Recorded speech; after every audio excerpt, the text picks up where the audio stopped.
Jeremiah is missing. Those words carry more weight than Stephen ever imagined. In the world of the summer, I turned pretty.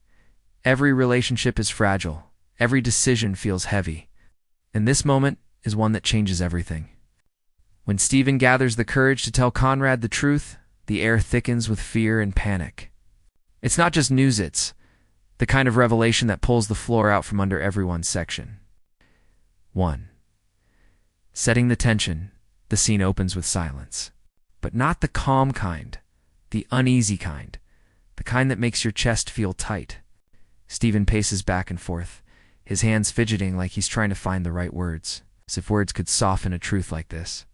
He knows Conrad. He knows how his brother carries the world on his shoulders, how he hides every hurt behind a wall of quiet strength. But Stephen also knows this isn't something Conrad can brush off. This is Jeremiah, his brother, his anchor, his other half, and now he's gone. Every step Stephen takes across the floor feels louder than it should. His throat is dry, his palms are sweating, and his mind races with a single question. How do you tell someone that the person they love the most has disappeared? He rehearses in his head. He imagines Conrad's face calm at first, then shifting into shock, then into something Stephen doesn't even want to picture. The weight of the news presses down on him like a storm cloud. If there were any way to avoid this moment, Stephen would take it. But he knows there's no escape. Jeremiah is missing, and Conrad has to know.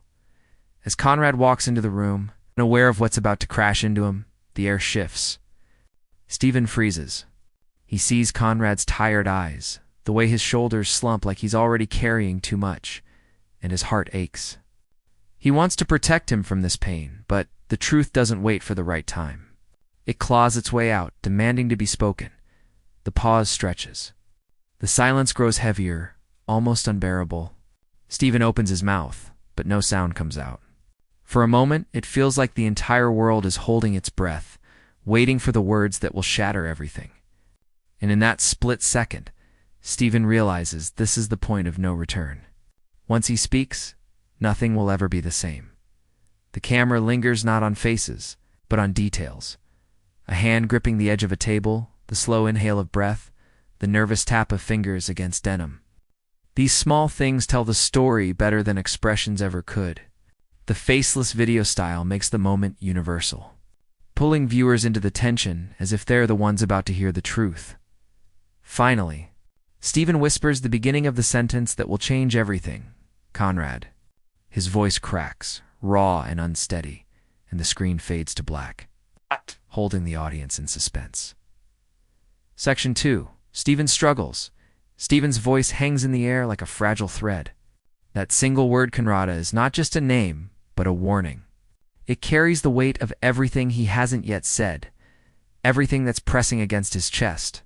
The room suddenly feels smaller, the walls inching closer, as if even the house itself knows that something is about to break. Conrad turns slowly, his back straightening, his eyes narrowing with the instinct of someone who already senses something is wrong. There's no smile, no lightness in his face, only a quiet stillness. It's like a soldier bracing for a battle he doesn't want to fight. He studies Stephen for a second, and in that second, he knows. He doesn't know the details yet, but he knows this isn't casual. Stephen isn't the type to stumble over words unless they cut deep.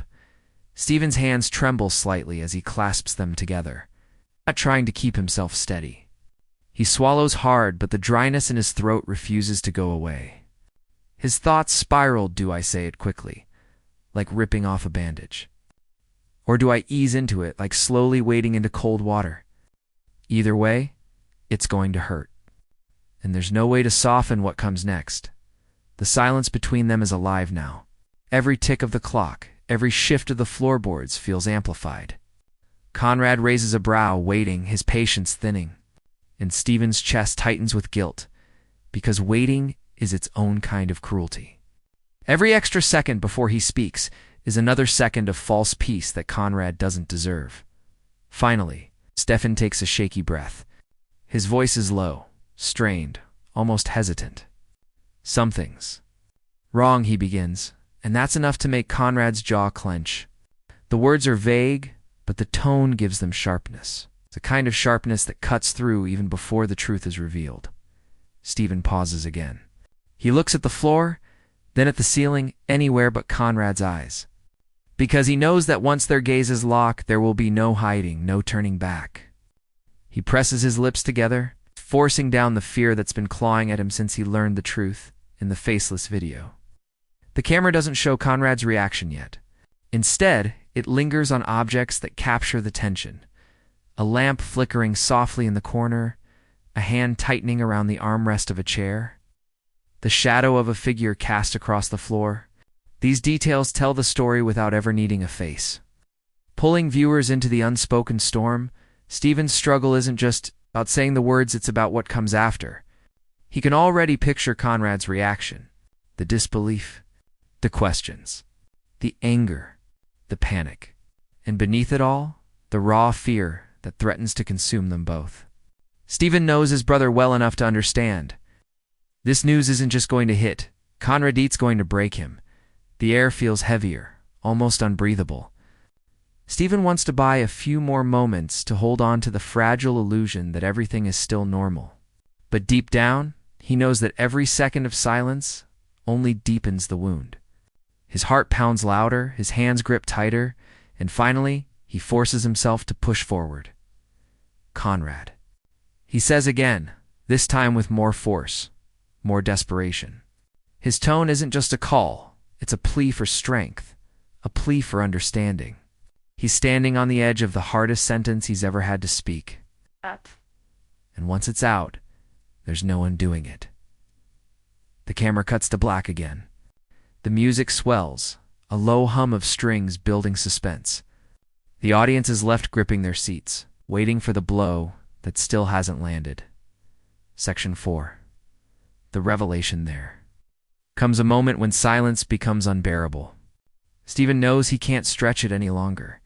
Every beat of his heart feels like a drum, pounding louder than the quiet around them. He stands frozen for one last second, and then he lets go of the words that have been clawing at his chest. Conrad. His voice shakes. It's Jeremiah. He's missing. The sentence crashes into the room like thunder. No build-up, no soft landing, just raw truth dropped in the middle of fragile air. It echoes, heavy, impossible to take back. For a heartbeat, Conrad doesn't move. His body is still, his breath caught in his throat, his eyes locked on the space between them as if trying to make sense of the sound. Missing. That one word feels like it swallows everything. The walls seem to close in, the floor beneath him feels unsteady, and the space around them tightens until it's hard to breathe. Conrad blinks once, twice, but the word doesn't change. Jeremiah. Missing. Stephen lowers his head, his voice already broken from the weight of saying it aloud.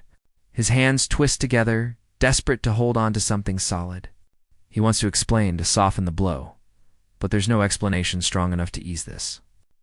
His throat closes as he watches Conrad wrestle with the weight of the truth. The faceless style pulls the audience into every detail that captures the tension. Conrad's hand slowly curling into a fist. The faint creak of floorboards as he shifts his weight. The sharp inhale of breath that's louder than it should be. The camera lingers on these fragments of movement, these quiet reactions that reveal everything without needing to show a face. Inside, Conrad's mind is already spinning. Missing? How could Jeremiah be missing?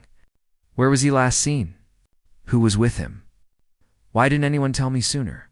Each question hammers at him, stacking into a wall of panic that he can't climb. He wants to demand answers, but the words stick in his throat. Tangled with fear, Stephen watches him closely, guilt pulling at his chest. He wishes he could say it differently. He wishes he could take away the storm he just unleashed. But there's no undoing this.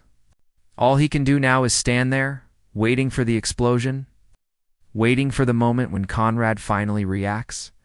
The silence between them is louder than shouting. It stretches, thick and suffocating, as if the world itself is holding its breath. And then, slowly, Conrad's chest rises and falls, with a shaky breath. His first attempt to steady himself against the crushing news. The camera cuts to black again, the music swelling to a trembling note that refuses to resolve. Keeping the audience locked in suspense, Section 5. Conrad's reaction. The words hit Conrad like a punch to the chest. Jeremiah, missing. For a split second, his mind rejects it. It can't be true. It shouldn't be true. He stares at Stephen, but his eyes don't really see him, they're glazed. Searching for some loophole in reality, some tiny thread that might unravel the truth Stephen just delivered. Then slowly the weight of it sinks in. His lips part as if to speak, but no sound comes out. The silence is louder than any shout, and the room itself feels like it's caving in. His lungs fight for air, each breath shaky and uneven. He presses a hand against the edge of the table, gripping it so tightly that his knuckles turn pale. The wood creaks beneath the force, as if echoing the pressure he feels inside. The camera doesn't show his face. Instead, it captures the fragments of his collapse, his chest rising too quickly, his hand trembling against the furniture, the faint clatter of something falling to the floor. A pen, a book, something small and meaningless. But now it sounds like an explosion. Inside Conrad's head, the noise is deafening. Every memory of Jeremiah flashes in rapid-fire images, his laugh echoing down the hall. The way he argued but always forgave, the simple comfort of knowing he was there. And now, the terrifying emptiness of not knowing where he is, if he's even safe. Conrad's jaw tightens. His throat burns. The instinct to protect, to act, is already fighting against the wave of fear that threatens to drown him. His heart screams for Jeremiah, but his body stands frozen, paralyzed by the shock. It's as if the earth itself has shifted, and he can't find his footing. Stephen watches his own heart breaking as he sees his brother crumble. He wants to reach out, to put a hand on his shoulder, to tell him they'll figure it out, but he doesn't move. He knows Conrad too well. He knows that in this moment, Conrad doesn't want comfort. He wants answers. He wants to do something. The faceless video style lingers on tiny details that reveal everything without showing expression. The slow curl of Conrad's hand into a trembling fist. The uneven rise of his chest. The sound of his shoes shifting against the floor as if he's about to run but doesn't know where to go. These fragments tell the story more powerfully than any close-up could. Finally, Conrad exhales, a rough, ragged sound that's half breath, half growl. His voice cracks as he forces out his first words. No. No. That doesn't make sense. He can't just be, his words cut off, swallowed by panic. His voice isn't just disbelief, it's desperation, denial, fear all colliding at once. Stephen tries to steady his own voice, tries to explain, but Conrad cuts him off with a sharp shake of the head. Don't say it again, he snaps, though the crack in his tone betrays him. He doesn't want to hear it. Doesn't want to let the word missing exist outside of that first terrible moment. If he hears it again, it will only carve deeper into him. Make it real in a way he can't undo. The silence returns, heavier now, filled with the sound of Conrad's shallow breathing and the dull pounding of his heartbeat echoing in his ears. He feels it in his chest, his throat, his temples. It's everywhere. This panic, this terror, and beneath it all, a raw ache blooms. The ache of realizing he might lose Jeremiah forever. The screen fades to black again. The music rises into a haunting, unresolved note, leaving the audience holding their breath, waiting for what Conrad will do next. Section 6. Emotional fallout. The air in the room feels poisoned, now thick with grief, heavy with silence. The words have been spoken, and Conrad can't take them back, can't erase them from his ears. Jeremiah is missing. The phrase circles endlessly in his head, repeating like a cruel echo he can't silence. He steps back, his body stiff, his shoulders locked like stone. It isn't just fear, it's fury, confusion, a storm of emotions all crashing at once. His breathing quickens, shallow and uneven, like someone drowning on dry land. He wants to move, to do something, anything, but the weight of helplessness pins him in place. Stephen watches helplessly. His own chest feels tight, his throat raw from holding back words he doesn't know how to say. He wants to fill the silence, to offer comfort, but his instincts fight against each other. Part of him wants to steady Conrad, to remind him they'll find Jeremiah. But another part knows Conrad isn't ready to hear reassurances, not yet. Right now, Conrad is a storm, and any attempt at calm would only make it worse. The faceless visuals focus on the physical tension, the sharp rise of Conrad's chest, the way Stephen's fingers dig into his palms as if punishing himself for being the messenger, the trembling outline of a shadow cast against the wall. The smallest details carry the weight of everything unsaid. Finally, Conrad moves. His fist slams against the table, the sharp crack reverberating through the room. Objects rattle, a glass tips and spills water across the surface, the sound unnervingly loud in the suffocating quiet. Stephen flinches, but he doesn't step back. He stands rooted, his jaw tight, guilt written in the way his body folds inward. "You should have told me sooner," Conrad mutters, his voice rough, almost broken. The accusation isn't sharp, but it cuts deep. Stephen swallows, guilt slicing through him. He wanted to wait for the right moment. But there's no right moment to say your brother is gone. "I didn't know how," Stephen whispers, his words barely audible. "It's not an excuse, it's the truth." Conrad shakes his head, pacing now, his footsteps heavy and uneven. The sound of his movement fills the room, back and forth, like a caged animal desperate for a way out.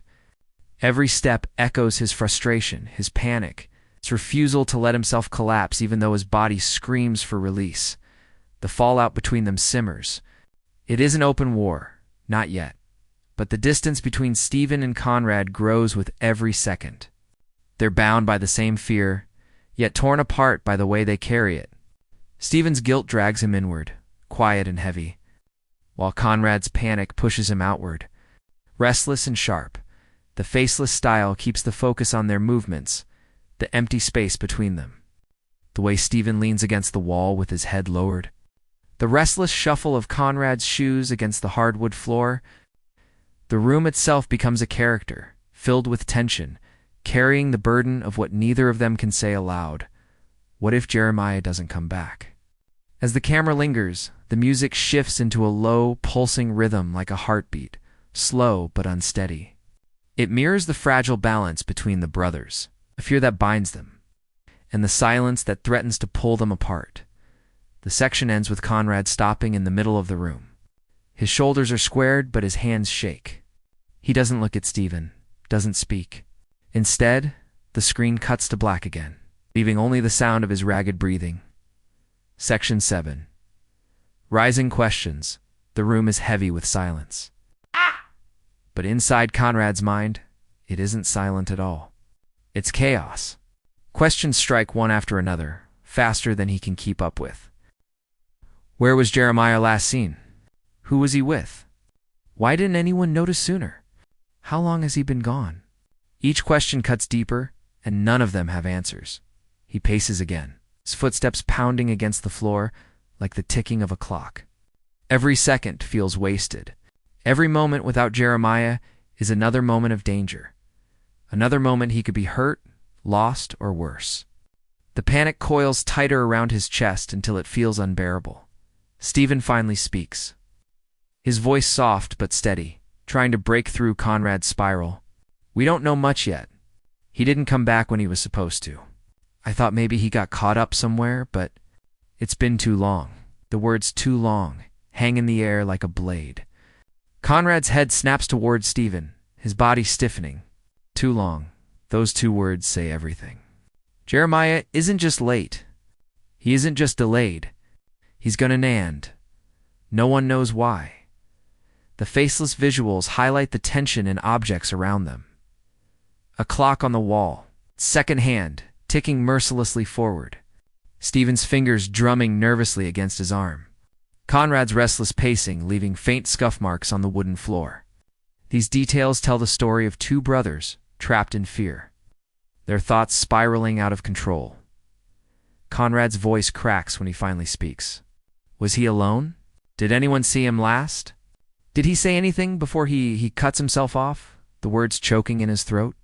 The image of Jeremiah walking away, disappearing into the unknown, burns into his mind. Stephen shakes his head. His answer is simple, and it only makes the void feel bigger. We don't know. The not knowing is unbearable. Conrad's fists clench again, his nails digging into his palms until it hurts. He can't stand the helplessness, the emptiness of unanswered questions. His mind races toward worst-case scenarios even though he doesn't want it to. He pictures Jeremiah hurt, scared, calling for help, and his stomach twists into knots. Stephen's guilt grows heavier. He feels Conrad's panic like it's his own, but he knows he can't give him what he needs. He can't give him certainty. All he has are fragments, pieces of a puzzle that don't fit together. And he hates himself for not having more. The faceless style shows the growing distance. Between them, Conrad's shadow stretching long against the wall as he moves. Stephen sinking into the corner of the room, his arms folded tightly across his chest as if holding himself together. The camera lingers on the empty space in the center of the room, a physical. It's a reminder of Jeremiah's absence. The rising questions hang over them, unanswered and suffocating. Where's Jeremiah? Why did he vanish? Was it by choice? Or did something happen to him? The music swells into a low, haunting note, building dread without release. The screen fades to black again, leaving the audience with the same gnawing questions that Conrad and Stephen can't escape.